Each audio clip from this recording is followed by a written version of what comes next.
नमस्कार। अब जो बात करेंगे हम, पिछली वीडियो को आपने देखा होगा, इससे आगे चलेंगे हम 9 से धारा 14 तक के बीच में आज, ठीक है ना? इसमें भाग एक है और साधारण वादों के विषय में न्यायालय की अधिकारिताओं और पूर्व निर्णय अर्थात न्याय कर चुके हैं जिन विषयों के संबंध में, वहाँ क्या स्थिति रहेगी न्यायालय की, वो बात हमें इस वीडियो के माध्यम से समझनी होगी, ठीक है ना? अब आगे हम चलते हैं। सबसे पहले हम देखते हैं धारा 9 में क्या कहा गया है। जब तक कि वर्जित ना हो सभी सिविल बात न्यायालय सुनेगा। कोई केस या कोई विवाद जब मान्य न्यायालय के समक्ष आता है तो हर प्रकार के विवाद को सिविल न्यायालय सुनेगा जो सिविल से संबंधित है। वो जब तक मना नहीं करेगा जब तक किसी कानून से वर्जित ना हो, ठीक है ना? ये धारा 9 के अंतर्गत बताया गया है, जिससे कि ये क्लियर हो सके कि किन मामलों में हाँ सिविल न्यायालय अपना बात सुनवाई करेगा और किन में नहीं करेगा।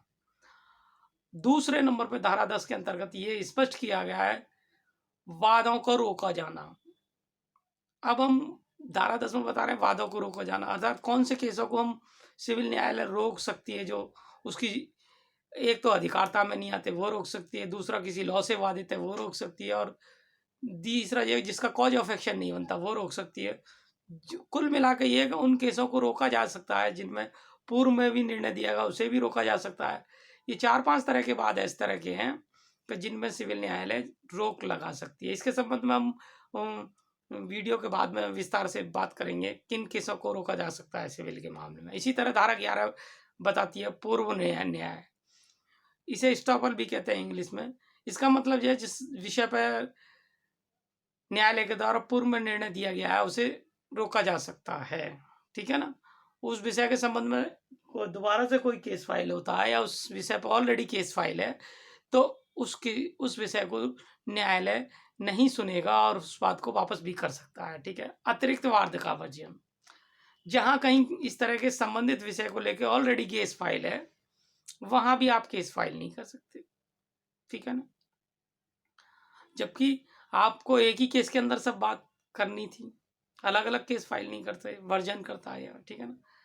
विदेशी निर्णय निश्चित नहीं होगा, यानी किसी विषय के संबंध में जहां सीआरपीसी 1908 लागू होती है और वहां उस विषय के संबंध में कोई विदेशी निर्णय लेके आ जाता है तो वो लागू नहीं होता है, ठीक है ना? वो भारतीय सीमाओं के अंतर्गत केवल सिविल प्रक्रिया संहिता 1908 के अधीन दिया गया निर्णय ही लागू किया जा सकता है मान्य न्यायालय के द्वारा। किसी विदेशी न्यायालय से लिया गया निर्णय भारतीय कानून के अधीन लागू नहीं कराया जा सकता, ठीक है ना? उसी में विदेशी निर्णयों के बारे में उपधारणा, ये धारा 14 के बारे में बताया गया है। किसी मामले में धारा 14 में कहा गया है कि किसी मामले में विदेश में भी उस तरह का निर्णय दिया गया है और वो सेम विषय वस्तु यहाँ की बनती है और उसमें भी केस दायर किया गया है तो उसके संबंध में उपधारणा कोर्ट कर सकती है, लेकिन यह है कि वो पूर्ण रूप से लागू नहीं कर सकती उस विदेशी निर्णय को। उसे समझने के लिए दूसरा केस जो यहाँ चल रहा है उसी पर निर्णय देना होगा और उसके बाद आगे चलना होगा, ठीक है ना? इस तरह आप समझ सकते हैं कि पूरे ही वादों के विषय में हम जो बात कर रहे थे क्षेत्र अधिकार के संबंध में, हमने बताया था एक तो जहाँ कॉज ऑफ एक्शन राइज नहीं होता, जहाँ अतिरिक्त वाद डाल रखा है जो पहले और किसी सामान्य न्यायालय में चल रहा है, या फिर जहाँ सिविल वाद किसी कारण से वादित है, या फिर पूर्व में इस पर कोई निर्णय दिया जा चुका है, या फिर इस तरह का केस कहीं डाल रखा है दूसरे सिविल न्यायालय में। ये इतने तरह के केसों के अंतर्गत अगर छोड़कर केस डाला गया है तब मान्य न्यायालय केस सुन सकता है, वरना इन सब से ये ज्यादातर मामलों में वादित रहेगा सिविल केस, जिस कारण से उपयुक्त मामले की सुनवाई किया जाना संभव नहीं है, ठीक है ना?